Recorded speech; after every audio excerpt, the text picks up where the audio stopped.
بعد هذا الانتصار.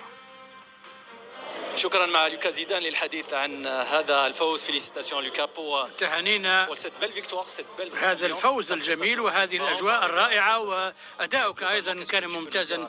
ماذا تستطيع أن تقول لنا بعد هذا الانتصار الجيد؟ نحن سعداء لكوننا بدأنا البطولة بفوز 3-0. هذا شيء جيد للمستقبل. من المهم أن نبدأ بانتصار جيد. كان الأداء ممتاز والجمهور راض.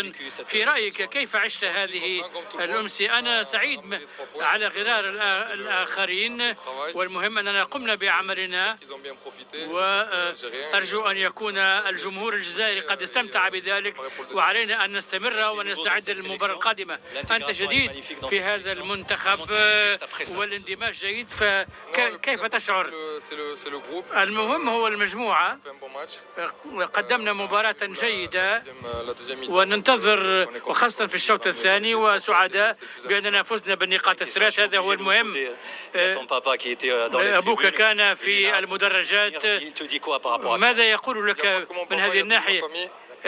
ليس فقط بأبي ولكن الأسرة هم هنا ليدعمونني. آمل مثل الجزائريين أن يكونوا سعداء.